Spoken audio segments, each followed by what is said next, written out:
Find their seats, and as soon as you sit down, I'll have you stand up for the Pledge of Allegiance. If we could please rise for the pledge. I pledge allegiance to the flag of the United States of America and to the republic for which it stands, one nation, under God, indivisible, with liberty and justice for all. Thank you. You may be seated. I'd like to call to order the Lee County Tourist Development Council meeting. Today is February 11th, 2021. Let's go ahead and begin this morning by calling the roll. Commissioner Brian Hammond. Here. Rexanne Hossafrost. Here. Pamela Cronin. Here. Tony Lappy. Here. Colleen DePasquale. Here. Robert Wells. Here. Bill Wachulis. Here. Brian Kramer. Here. John McLean and Fran Myers are excused. There is a quorum present. All right, thank you very much. All right, the first item on today's agenda is approval of the minutes from the December 10th meeting and the January 14th, 2021 meeting. Do I have a motion to approve the minutes? I'll make the motion. Motion is from Mr. Lappy. Do we have a second? I'll second. Second from Mr. Wachulis. Great. Do we have any comments or questions on the minutes at all? Okay. Is there any objection to the motion on the floor? Seeing none, then that carries unanimously. At this time, we'll move to public to be heard. Does anybody wish to be heard this morning? If you could just raise your hand.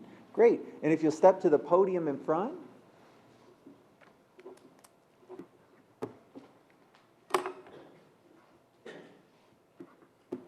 And if you could just begin by telling us your name for the record.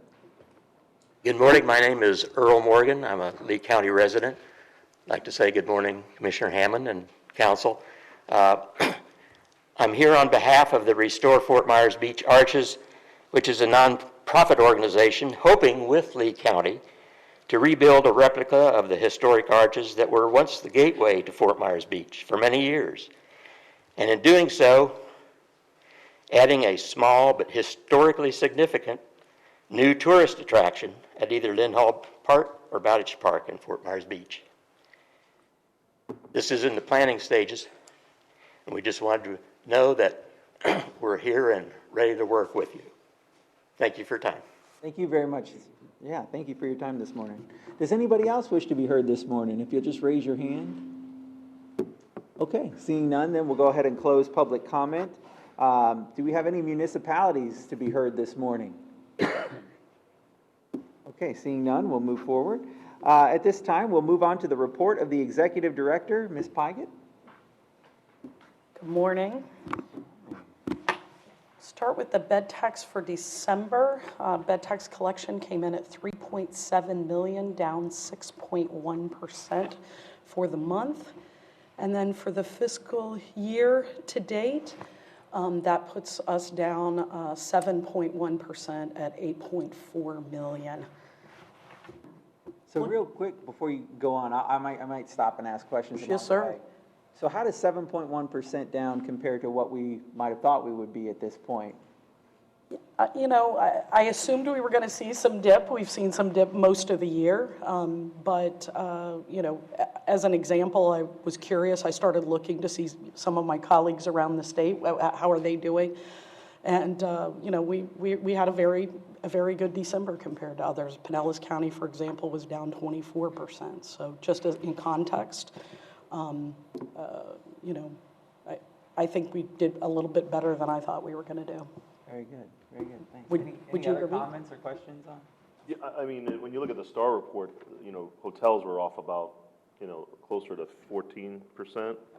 So, the differential that's made up is just a strong vacation rental right now. It's making up the difference. So. And it's fun that you bring that up because I'm going to share some new data that we now have access to with you this morning that speaks to some of that. Very good. Well, I'll let you continue then. Okay. Looking at the STAR report, you see December overall down 22.9% in terms of occupancy, holder stronging on rate, down 5.9%, and I think that maybe is one of the largest dips we've seen in the last few months. It's been closer to 1% or under 1%. With a RevPAR decline of 27.4%, but still ADR coming in at 147, fairly strong considering the situation. Activity at the airport, 648 100,000 passengers through in December. That is about 60% of normal capacity, down just under 40%. And for the year, 5.9 million passengers in calendar year 2020, which is down 41.5. So that's definitely kind of stabilized at that 40% decline point. So talking about vacation rentals, this is the first time I've shared this with you, so I'm going to probably go a little bit more detailed than I normally would. This is a company called Key Data. They have direct relationships with some vacation rental properties, but they also use imputed data, doing data scraping from vacation rental listings on the internet. And so it's a blend of those two methodologies. And what the report you see there, this is occupancy, and I will show ADR and RevPAR for this same time frame, is the 2 previous months and the next 4 months. So you see December, January, and then what you see for February, March, April, and May are all bookings at that point. You know, obviously those numbers can change, they can increase, or they can, of course, decrease as well, but it gives you a bit of a snapshot of how things look. So in terms of the lines you see there, the dark line is the current year. The paler line, which is really a fine dashed line, is last year, and then the thicker dotted line is the previous year, so 2 years ago. And I think, of course, that probably is the most normal year you would expect, but I think the point of this conversation, you will see occupancy in December of 2020 exceeded occupancy in either December of 18 or December of 19. So Bill, that speaks to the point you mentioned, while hotels maybe haven't been the first, you know, have been struggling a little bit more, the vacation rentals have performed better. This is occupancy percentage of vacation rentals. Vacation rentals, correct. And how do they get reported, do you know? How do they? So they have, as I said, they have direct relationships with some vacation rental companies in our community.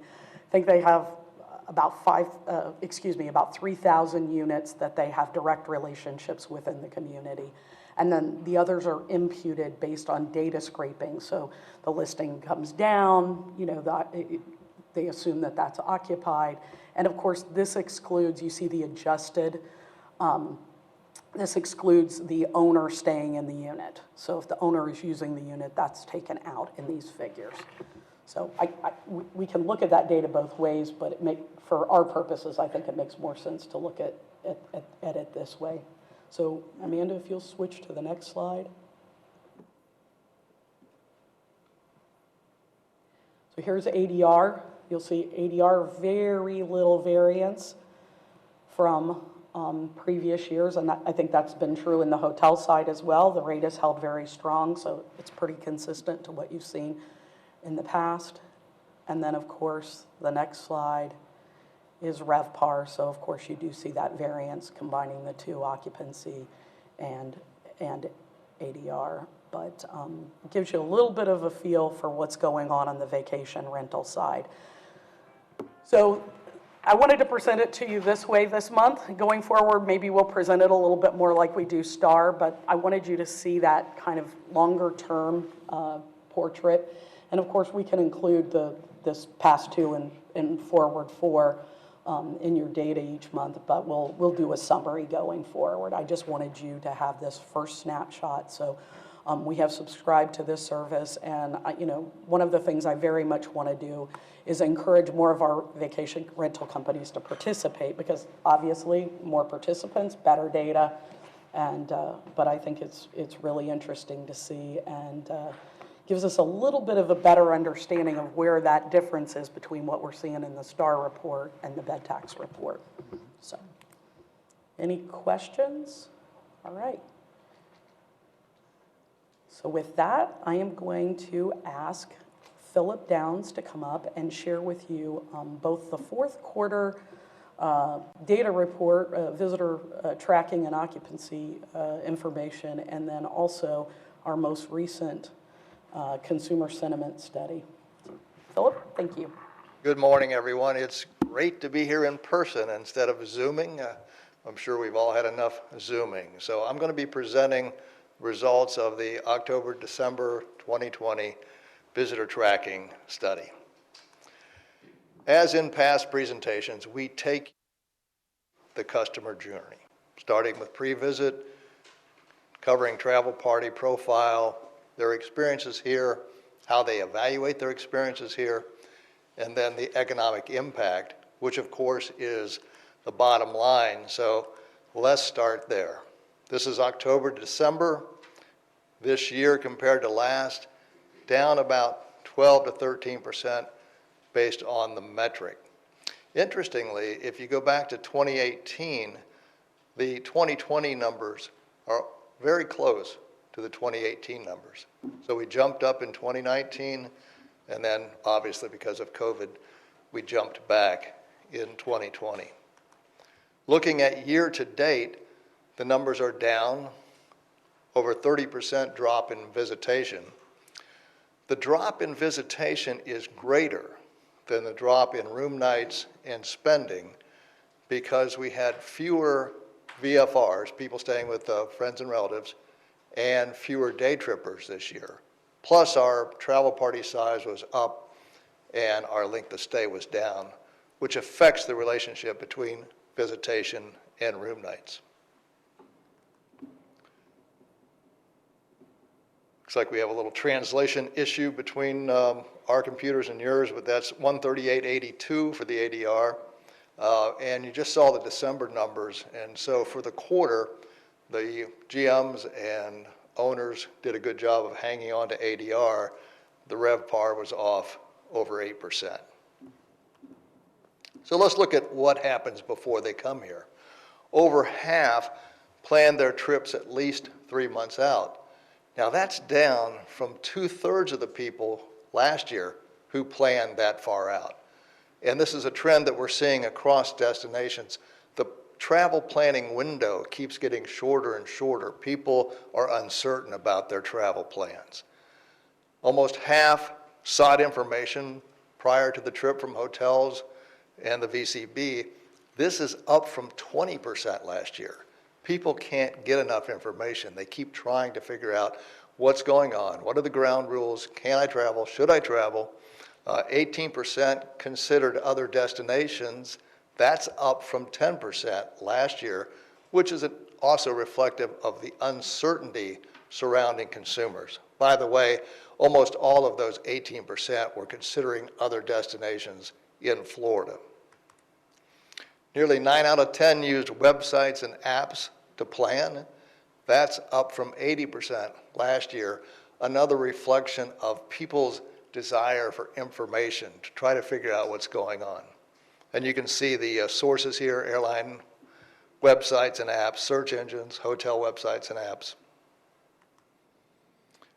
People were very heavily influenced to come here by the fact that we're a peaceful, relaxing destination. We have warm weather and we're safe. They consider us safe, and based on the consumer sentiment survey that we will share with you after this, safety is a major concern. Top reasons for coming, no surprise here, and really no change from last year. They want to come here to vacation, to relax in the beach. It's all about, I'm out of Chicago or I'm out of Atlanta, I'm out of my job, and I'm here to relax. 38% recalled promotions. This is up from 30% last year. Again, it reflects people's desire for information. They're looking to the internet, they're looking for social media. Booking with hotels was up this year as a percentage, up to 51%. Over on the right side, we see Vrbo and Airbnb at 22% combined. That's the same as last year. 65% flew, that's. But when you look at the percentage of those who flew who came through RSW's share of our visitor is basically the same as last year. Let's look at the travel party size. Well, first of all, more and more people are coming from the southeast. People are driving more on their vacations. They're traveling lesser distances. The big change from last year, we were at 87% in the U.S. last year. We're at 96% from the U.S. this year. International travel, as you certainly know, has fallen apart. New York and Chicago, still the main feeder markets. We have a heavy Midwestern influence here: Chicago, Indianapolis, Detroit, Milwaukee.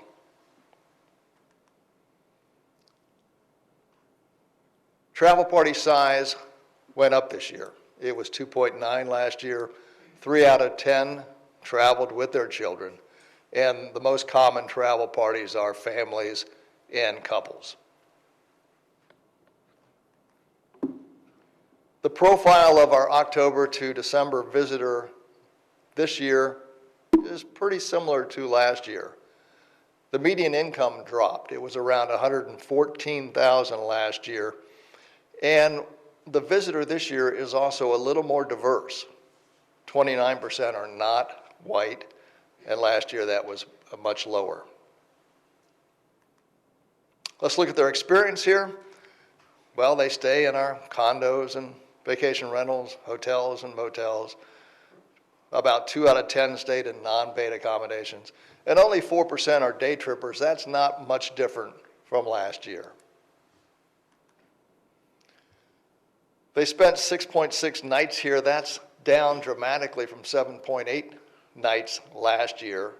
Fortunately, we continue to attract new people. That's a good thing. 1 out of 4 visitors were first-timers. On the other hand, almost 1 out of 4 are loyalists who have been here at least 10 times. When they come here, they love going to the beach, relaxing, and dining out. Dining out dropped dramatically, as you might imagine with COVID. It was at 60% last year. Key reasons for coming versus what they did when they were here. On the left, we see 40% came for the beach, and on the right, we see 69% actually went to the beach. 38% came to relax and unwind, and 58% did so. So these numbers track left to right. Take your eyes down to about mid-page. 7% came here specifically to shop, and then 33% ended up doing so. Business down near the bottom, still a difficult issue. 4% came for that, 4% did it. Attractions, the beaches, number 1 by far. Fort Myers Beach Pier, Sanibel Lighthouse, attracting 3 out of 10 visitors. When they come, they stay across our community. Sanibel Island, Fort Myers Beach get the plurality of visitors, but people stay throughout the county. They love it here. 93% likely to recommend, that's the same as last year. 90% likely to return, that's down slightly. 2 out of 3 return next year, and 45% said that their paid accommodations exceeded expectations. That's up from 33% last year. So hats off to all the property owners and managers to have people say that their stay exceeded their expectation in a COVID environment. Way to go. 97% satisfied with their trip. That's up 1 percentage point from last year. 94% satisfied with customer service. That's up 1 percentage point. So all the metrics in terms of satisfaction are very positive. So we ask people what influenced them to come here, and then we have them rate the destination on those attributes, and there's high consistency between those two. People give very high ratings for the fact that this is a peaceful, relaxing destination. They love our warm weather and our white sandy beaches. Last year, 1 in 4 was concerned about red tide. This year, it's traffic and insects. We give people a chance to vent, and of course, when given a chance, people will vent. 22% didn't bother. but for the most part, traffic and insects. Prices came up this year on 1 out of 5. We give them a chance in an open-ended question to describe their vacation here and the area. And the 3 main categories were beautiful beaches, wonderful place to visit, and relaxing and peaceful. And we have a complete report on the verbatims. And so if your Saturday night's not looking very interesting, we'll give that to you and you can read that, but it's all very positive. On the other hand, the occupancy barometer 3 months out is not very positive. 92% of the hotel vacation rental people said that for the next 3 months, bookings are down, 92%, compared to 6% last year. Looking out 6 months, 81% said bookings are down. Only 4% said that last year, so a pessimistic view of future bookings. So any questions on this report? I don't know who, Tim, this might be more for you than Philip, but I don't remember noticing, it might just be me, but the Washington DC, Baltimore area, at, on par with like Chicago, is that new, or did I miss it? I think, we've seen that market strengthening, and we've put some additional emphasis there for sure, because we feel like with the direct flights, we've got good service there. But I also think, people are driving further now, and so I think you're seeing some of that as well. The Southeast came up in general, and it depends on who you talk to, if Washington DC is the Southeast or not, but that's Mid-Atlantic Southeast. I think we've seen that market intensifying. We've allocated additional resources on the marketing side there, and I think we're seeing performance there. But I do think some of it has to do with driving. Thank you. Any other questions on the visitor tracking? So we'll share with you today a few slides from the consumer sentiment surveys that Lee County started doing back in April of last year. So Tamara and her crew were very quick to get on this issue of tracking consumer sentiment to see what's going on out there. How are people feeling, and what should we be doing based on that? And so in January 21st, we did our last of 8 waves, looking at how people feel, and you can see the markets that were involved in a few Florida markets, and then a lot of Midwestern and some Northeastern markets, interviewing 450 people each time. And as we look back to November and December, there are some changes that we saw in January. First of all, more and more people are waiting for decreases in new positive cases of COVID before they travel. Now, fortunately, the last few weeks, the numbers are going down. And so this is a good sign, and people are waiting for that good sign. Keep in mind that this data was collected in late January, and now we're into the second week of February. So hopefully they're starting to see the drops and will respond accordingly. The fact that you have a wonderful beach here, that's a very positive indicator for travelers. They have always, even since the beginning of COVID, thought of beaches as a safer place to be. We see more and more people who are willing to take direct or short flights rather than driving. That's up considerably. And the cold in the north is starting to have an impact, and more and more people are saying that they're interested in coming down here. Other key differences, this is a bit of a paradox. Vacation planning is up, and travel in January was down for the first time since May.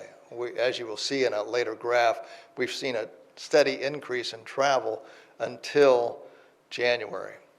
People travel mostly for leisure, and in a change over the last several months, people used to want advertising that said, hey, we're doing everything possible to make sure that you're safe, and we're doing this and we're doing that. Now they basically just want to see normal advertising. The old kind of advertising that, come on down here, we got a great place. Destination websites have been used more extensively throughout COVID. People are seeking information about what's happening on the ground in the destination that I'm interested in visiting. 1 in 5 people traveled for the December holidays. 2 out of 5 actually hosted people in their homes. So looking at some of the data, drew circles around some of the things that I think are important. I'm going to get the vaccine as soon as it's possible. That jumped from November to January, 39% to 54%. And our surveys differ a little bit from what we're hearing nationally about the percentage of people who say, I'm never getting it. Well, it's a pretty low percentage among potential travelers to this area. 7 out of 10 people have traveled, and these data are from October through January, and you can see back in October, 42% had never traveled. Now that's down to the low 30s. I referenced this earlier. You can see from May through December, the people who had said they had traveled in the last month, spent an overnight stay in their last month, went from 11% to 36%, and then that tailed off in January. Of the people who did travel, these percentages are very high. Do they feel safe in an airport? Yes, overwhelmingly. Feel safe on a plane? Overwhelmingly. Safe when they're traveling by car to get out, get gas, go to the bathroom, and so forth. So once you've traveled, you feel very good. And there are about 30 to 40% of the people out there who are very comfortable traveling. There's another 25, 30% who are not comfortable at all. And then we have a group in the middle. So any questions? Okay. Do you measure like impulse travel at all? Like, you know, people that literally in 1 week, they'll just say, boom, we're gonna get out of here, it's too cold, I wanna see the sunshine. Do you measure any of that impulse travel versus the person who plans out, you know, a month or 2 ahead? Even though the window's shrinking, obviously, even for the people that plan, but I just wonder if you ever measure the impulse. Well, we measure the travel planning window, and we get that down to 1 week. So we know the percentage of people who are traveling based on planning within that week. And we can send that to you if you like. I have a quick question for you, Tam. So based on kind of what we're seeing with the consumer sentiment that travelers or potential travelers are looking for more traditional advertising, have we shifted our messaging, and how have we? Well, a bit, and I probably should let Brian, oops, sorry. That's okay. Put my mic on. I probably should let Brian speak to it more, but we developed a 3-stage response to the pandemic and have multiple layers. We're still in that sort of second phase, I'll call it. Well, actually it's 4-stage, right? Stop, ready, set, go, and we're sort of in that set stage, because there's some people who aren't comfortable and there's some people who are comfortable. We're very much, our messages are focused on the wide open nature of the destination, the ability to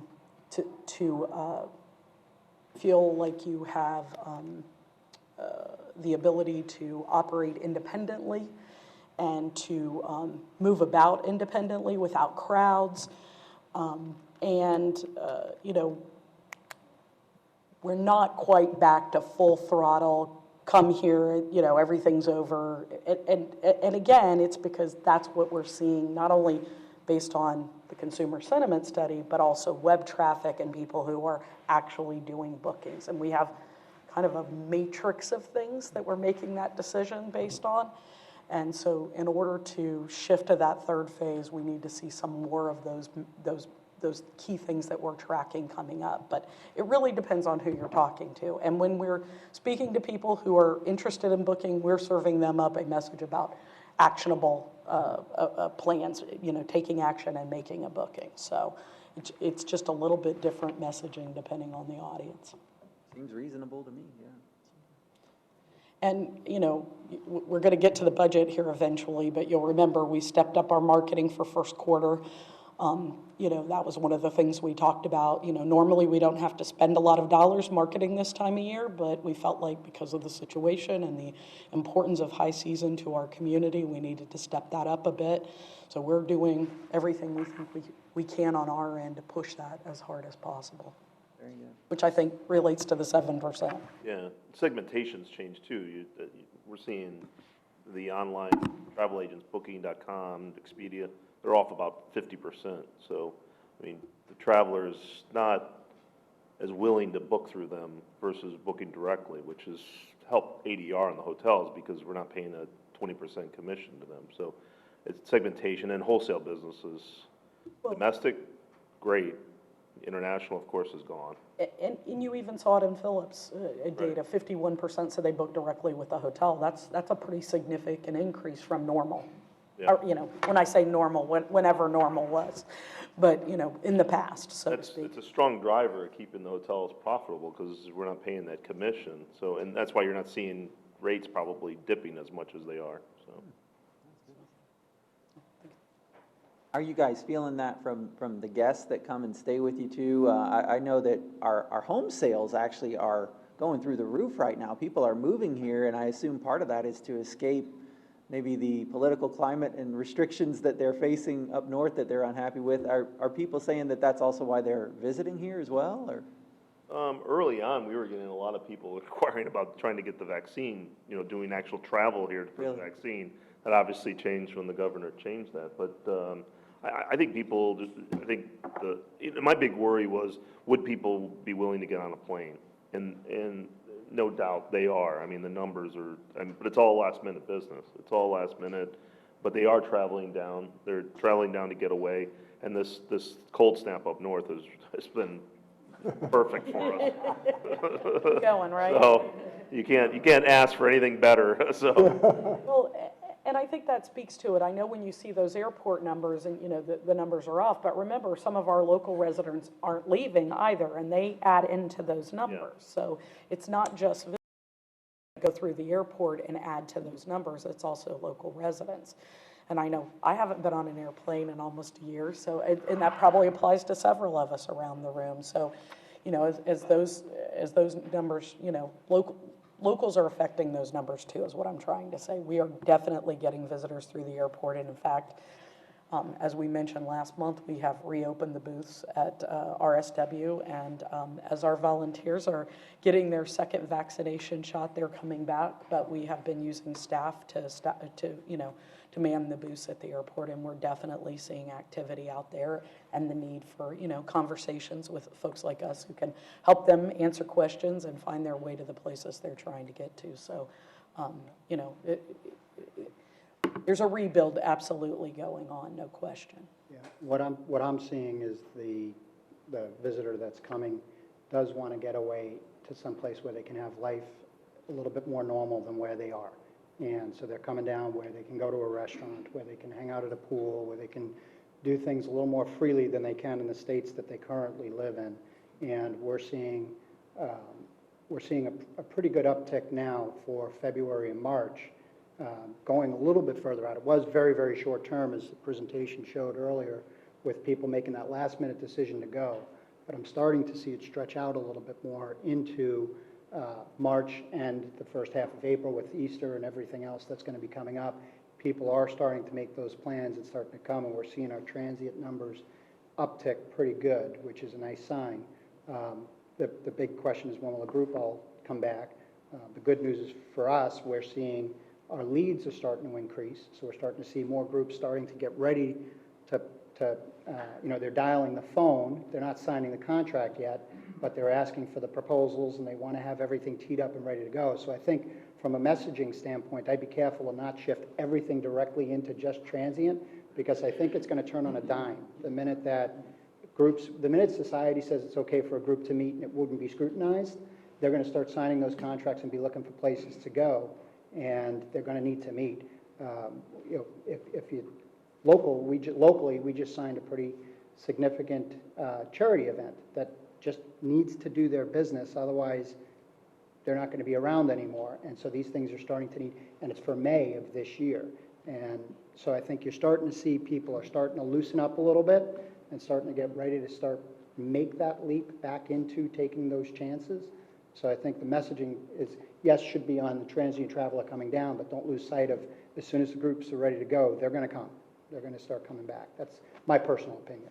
And just to respond to that a little bit, I know you weren't here last month when Jill presented, but, we haven't certainly stopped our efforts on that side of the table. We continue to have, virtual FAMs and, a lot of things going on, trying to stay engaged with those meeting planners and tour operators on the international side, because we know that it's going to come back. I mean, it's just a matter of when, and when people are ready. Also, I think for us, Rob, and I know you have a question, but I think it's important to add, you saw in Philip's data that as people are getting vaccinated, they're ready to travel. And as we know, vaccines are rolling out. We're getting more people around the country that are vaccinated, and I think you're going to see, that's primarily that 65-plus population. But again, those are people who have time and resources to travel. So I think for us, that's another potential benefit, so. I just wondered, from some of the hotel operators here around the table that are probably have a longer booking window than like our little properties, when it relates to these group events, are they asking for an out? I mean, is it difficult because you're saying, okay, whereas before you used to say, hey, you're going to put 50% down, or you're going to have these pretty restrictive, is there a lot of negotiation on that out because they don't know what it's going to be like in May? The only way we found to be able to sign the business is to give them the out. Yeah. We're just giving it to them. Yeah. Very flexible. It's a guarantee that, if you can't hold this meeting, we're not going to hold you accountable for it. And we've been very flexible with it, and in some cases, it's really hurt us because we've held big blocks of rooms that we could have rented to individuals coming in, and then you end up about a month out with a cancellation. Oh, it didn't work out after all, and then you're kind of like, man, I wish I would have just had that weekend open. Yeah. That's the one thing that on the blocks, though, we've pushed them to where it's 90 days out that they're going to make the decision. Okay, so you're still trying. That's the compromise. We'll be flexible with you, but 90 days out, you got to make a decision if you're coming or not. Otherwise, you get in that situation where you're blocking out your transient. We had the situation too with some weddings, smaller weddings, but people would, say, oh, we're gonna have 55 people, and then, then the grandparents say, oh, I'm not coming, I didn't get a shot, so, you go from 55 down to 40 or something like that. But like you said, you gotta give them out. You can't pound them at that number. And then just for perspective, I was on a call yesterday where we were reviewing all of our hotels across the country. I was just sharing with Glenn a few minutes ago, where a lot of the hotels that we have in Florida are running anywhere from, 30% occupancy to, we have Jacksonville, which has the Marines moved into the hotel in Jacksonville, so they're running 80% occupancy right now, good for them. But when you compare that to Chicago, our hotels in Chicago are running 3% occupancy. Our hotels in New York are running 6% occupancy, single digits in a lot of hotels around the country where the states are shut down and you can't do anything, where there's no restaurants to go to. My wife was just in DC for a couple of days, and I called her and I said, where are you and your family going to dinner? And she said, what do you mean, where are we going to dinner? You can't. Every restaurant's closed. We're ordering in. And I forget that. I take that for granted, that here you can go to a restaurant for dinner. You can't do that in Washington, D.C. right now, or you can't do that in New York right now. And you can dine outside, right? Even for people who are, a little bit less comfortable, we have the option of dining outside year-round. And, many of those places we're talking about, it's too cold to dine outside. So, I think, for those, in the audience and listening, continuing to market your outdoor seating and your outdoor availability is critical, very important for what consumers are searching, so. So I'll add a little, my daughter and I went to Minnesota to look at a grad school, and she's a Florida kid. I'm like, you need to go see winter right before you pull the trigger. And of course, I understand now at 35 degrees, it was minus 35 last weekend, so it's good we didn't go then. But one, I purposely chose a direct flight. I didn't want to be running around Atlanta. I didn't want to have to get off the plane, go find, I felt really comfortable. It was a direct flight. The hotel we stayed in, beautiful hotel. I got up the next morning, there were 6 cars in the parking lot, and you have to assume one, if not 2 of them, are staff, and one was my rental car. This place is running with 5 occupied rooms. It's And you had to reserve, they had just opened up their restaurants 2 weeks prior.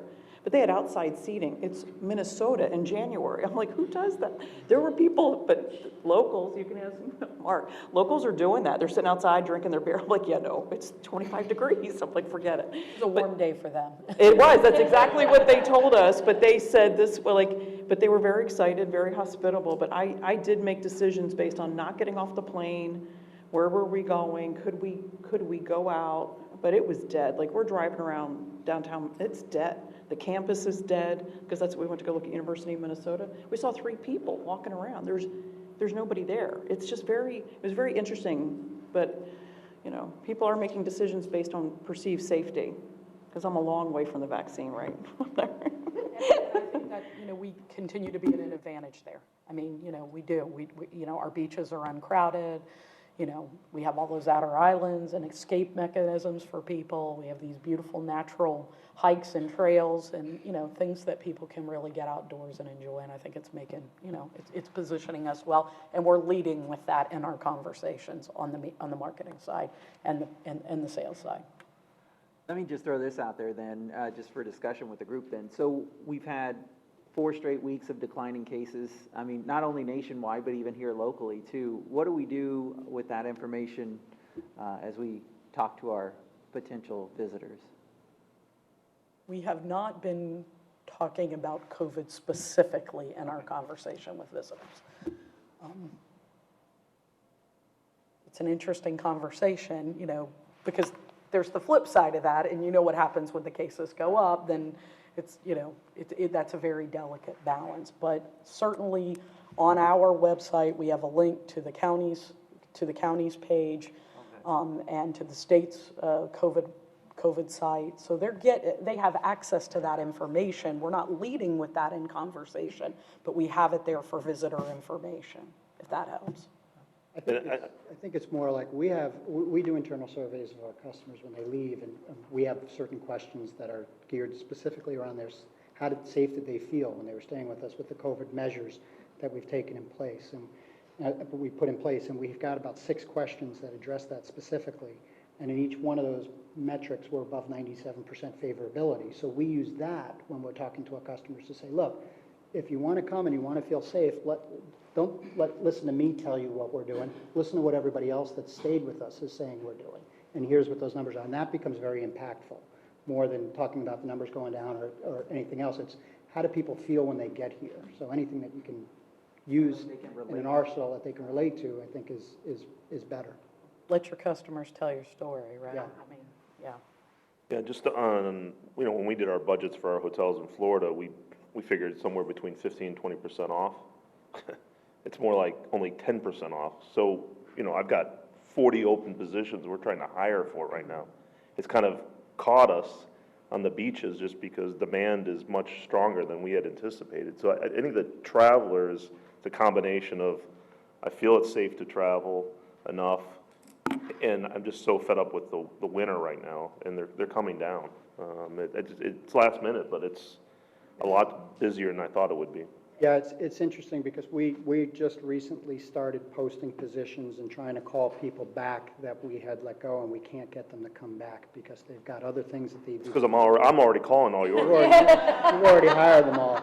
So we're starting to find ourselves where we may get into an employment crunch, which sounds crazy during this right now, right? But that starts to be an issue. And then the people that are coming back, you know, if I'm running a 70% house, my 70% house is much different than what it was a year ago. It's much more crowded because there's more people to each room that's coming. They're coming with their families. They're coming with their kids. They're bringing, and so it's a much higher house count that you have, so you need more people to manage that and to keep them all safe. That helps with F&B, right? So, Huge, yeah. Yeah. You know, that was one of the questions I would ask you guys is, you know, are you seeing those? We see that the families was up this quarter, you know, Philip reported that, and I assume that's because the kids are homeschooling, so they're just coming along when normally in the fall it would be a couples trip. So you're seeing that in the hotel and Yeah, for sure. For sure. Yeah, that makes sense. I'm not surprised at all. Yeah, Rob. I mean, on that note, it's also hard as a parent if you're going to leave your kids. It's sometimes difficult, you know, you're going to leave them with unvaccinated grandparents while your kids are in school. do you get a sitter in, all those kind of questions. So a lot of times I think you're just like, let's just Bring 'em put along. them in the family truckster and go. Thanks for the conversation. I think that's great, too. Absolutely. Thank you for giving us the opportunity to do that. All right, well, Move to new business at this point? Okay. Well, Tam, why don't you go ahead and just introduce the two new business items as well? sure, if you'd like for me to, I will.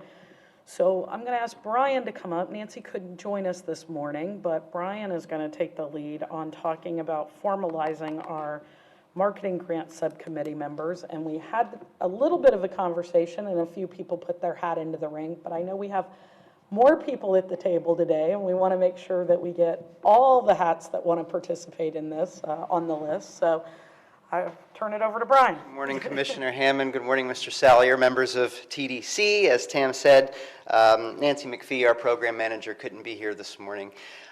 So at our last meeting, we did not but we need to finalize the subcommittee nominations for our grant funding programs. Each year, the TDC appoints a subcommittee to review requests and determine funding recommendations for our event and attraction marketing funding programs. So, responsibilities for this would be in April and May, you conduct the online review of about 10 event marketing requests. June and July, it's an online review of approximately 40 attraction marketing requests, and then meet in publicly noticed workshops to formalize your recommendations. Of course, the VCB's marketing team will assist on the marketing proposal side and review that and provide our insights and whatnot for the subcommittees to use as tools or as reference points, but ultimately those decisions are up to the committee. So, as Tam mentioned at our last meeting in discussing the FY21-22 cycle, we're looking for 3 to 5 TDC members to participate, and Mr. Walchulis, Ms. De Pasquale, and Mr. Lappy all volunteered at that last meeting.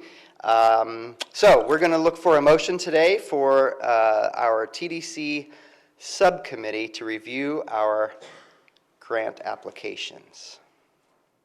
I would like to make sure that Pam has the opportunity to join us. Don't think you, just because you missed last month, you're gonna get away here. We gotta bring Pam out. Add Pam? We gotta bring in the veteran. So we want to add her to the thing. I think we definitely Is should. that okay, Pam? Very good. So Anybody else? So I guess, are we looking for a motion for those 4 to serve? I want to make sure that no one else, I mean, Okay. it's a happy crowd. If you want Everybody to else is be broken part of this, you're welcome to join in, you know, we, Correct. All are welcome, all right? yes. We'll get Rob next year. So any other additions to the slate then that's been proposed? All right, seeing none, then are there, do we have a motion to approve the slate? Now you put your arm up. So the motion's from Mr. Wells, and do we have a second? I'll second it. Second from Mr. Lappy, great. And any discussion on that item? All right, seeing no further discussion, are there any objections? No objections, that motion carries unanimously. Congratulations, subcommittee. Thank you all very much. Thank you. Appreciate it, Brian. All right, and we are down to the first quarter budget report. I'd like to invite April Bonnets to present you the budget report. Reports, I should say.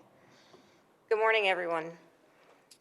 Again, I'm April Bonnets. I'm the new fiscal manager. I joined the VCB team back in November, for those of you that might have missed the initial introduction. I'd like to start us off with an overview today of the first quarter budget reports for the VCB operating, the beach and shoreline, and the sports development. First, we have the VCB operating budget report. Overall, we're at a 21%. The data processing appears a little high at 59%. That's just due to the annual contract renewals paid in quarter 1, but we're on track for the year. As Tam mentioned earlier, the advertising is running a little high at 25% over, to compare to prior years due to the promotion of the winter season. On the next slide, we've got the beach and shoreline budget report. And the overall spend rate is running at 29%. And on the next slide, we've got the sports development budget report. The overall spend rate is at 14%. Personnel is pacing slow due to 2 open positions, one of which should be filled by the end of March. The promotion line item is only at 12% spend because our big first quarter events, including the Fort Myers tip-off, had not been posted yet. So this concludes the overview of the first quarter budget and expenses. I'm here to answer any questions if you may have any. Yes, sir. On insurance, it looks like is it just anticipated higher than what was budgeted? Yeah, it's a good question. It's one we had. April, do you have any insight to? I do not have any insight yet, but that is something that we're going to research. We couldn't think of a reason right now, so I'm going to look into our budget team and ask them if it's just an allocation or how that's running, but I'll definitely have an answer to that for the next report. You said also that you had 2 open slots that still had to be filled in the sports. Correct. Is there any other open slots that have to be filled in any other, in the BCB or anything? Do we have any open slots? We do have some open slots. We have been being very cautious about filling some of those slots, given the current situation, with the revenue down. But we will be filling some of them. We need to. I mean, but we have been a little bit cautious about filling positions right at this moment. It's particularly dramatic in sports when there's 4 positions and 2 are vacant. For us, we have 4 vacant positions among, 33 staff, so it obviously doesn't have the same impact. Yep. Any further questions? All right, seeing none. Thank you very much for the report. Very good. So we will need a motion for you that you accept the budget reports as presented as part of our requirements. Very good. Do we have a motion to accept the budget report? I'll make the motion. Motion's from Mr. Lappy. Do we have a second? Second from Ms. Cronin. Any discussion on that report? Any further discussion? All right, seeing none, are there any objections? And seeing no objections, that motion carries unanimously. Thank you for making sure we get all the motions in there. Thank you so much. All right, so we move on to for council information. Do you have any information for the council? There's a couple of articles in there you might want to take a look at. I like to give you some evening reading. This weekend's Valentine's Day, so no weekend reading this weekend. Save it for another weekend, but. Very good. All right, and then we'll move on to TDC member items. Councilwoman Hossafrost, any items today? I do. Okay. As we all know, the nonprofits have also been struggling.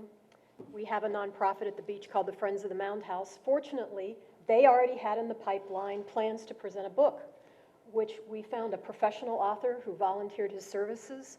We have come out with a beautiful volume, which is for sale at the Mound House. And as it relates to the TDC, we actually had a local lodging buy over 100 of these books and put one in each of their accommodations, which have been very warmly received. So I wanted to pass that idea on to all of you. If you would like to make arrangements to buy some at the Mound House, I will deliver them to you. And it's a wonderful book full of beautiful color photos, lots of interesting information. You can read it lightly, or if you're really a geeky person like I am, there's lots of scientific and historical and archaeological things in here as well. So just an idea for you all, and thank you for your support of the Mound House. That's even better than an Amazon Prime delivery. Right? That's right. All right, Ms. Cronin, any announcements or items? Just 2 things that I've noticed. One is, once again, we're always thrilled to have Ben Siegel here from the airport, but I think the most interesting thing, I think he left, was we're so happy that he removed the acting portion of his title. I think everyone is thrilled about that, so that was a really good move on the commission's part. And also, I can't see it, but I think she's behind the pole. Councilwoman Jennifer Nelson is here from Cape Coral, who has recently been appointed as the executive director for the Captiva Conservation Erosion Prevention District? Yeah, so that's a nice, interesting thing for our area. So those are two nice things that have happened for very professional people in our area. Very good. Thank you very much. Mr. Kramer? I just wanted to announce that the Florida Restaurant and Lodging Association, in conjunction with the Greater Fort Myers Chamber of Commerce and the Sanibel Captiva Chamber of Commerce, is going to be hosting a hospitality virtual legislative update, where we will have speakers from the Florida Restaurant Lodging Association up in Tallahassee. We're going to have Samantha Paget, their general counsel, as well as Richard Turner, who's the senior vice president of government affairs. And they're going to be going over all of the things that are going to be talked about in legislation this year, so that we can make sure that we have our voices heard and we know what's coming down the pike. It's going to be on February 24th from 9:30 to 10:15. It's going to be a Zoom call, so it's virtual, so you can do it right from your office, and it's free to attend. So we'd encourage you to go to the Florida Restaurant Lodging Association's Lee Chapter website, where there'll be a link to the Zoom meeting where you can click in and make yourself available to see what's going to be coming in up in Tallahassee this year. Good deal. Thank you for that one. That ought to be a good one. I know they've got different restrictions this year. I don't know if they're accepting as many visitors up in Tallahassee, but we got to stay on them. Yes, Ms. DePasquale?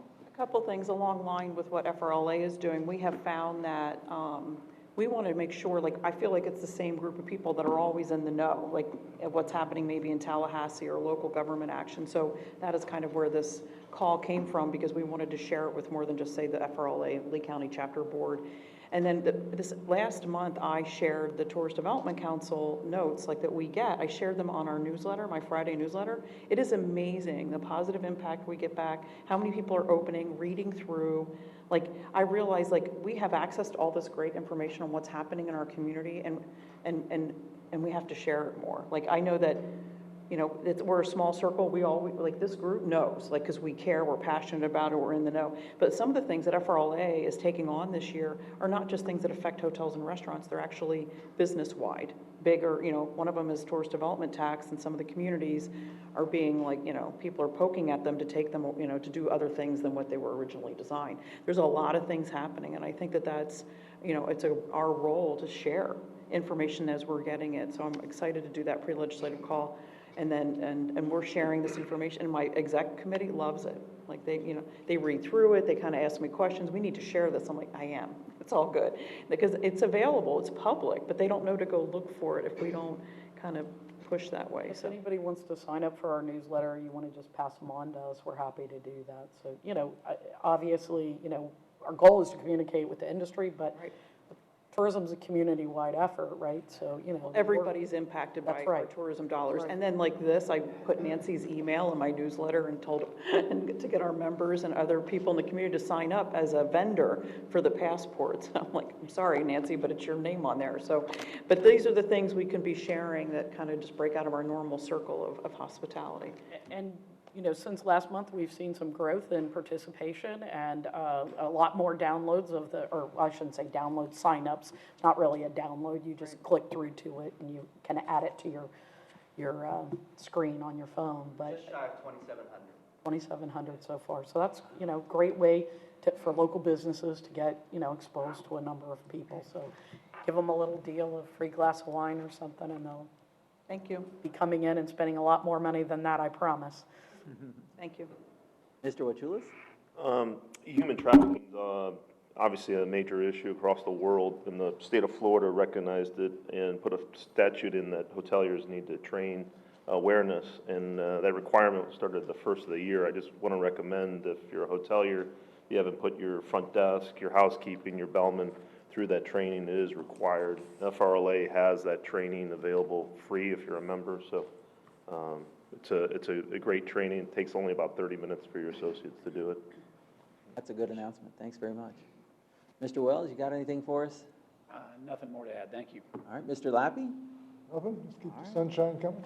Keep the sunshine coming. Well, I'll vote. I'm pro-sunshine any day. All right, very good. Thank you. With that, if there's nothing else for the good of the order, we're adjourned. Thank you, folks. Thank you. Thank you. What's that? All right, have a good week. Jim Nelson, I left you a message yesterday about Tourism Day. I have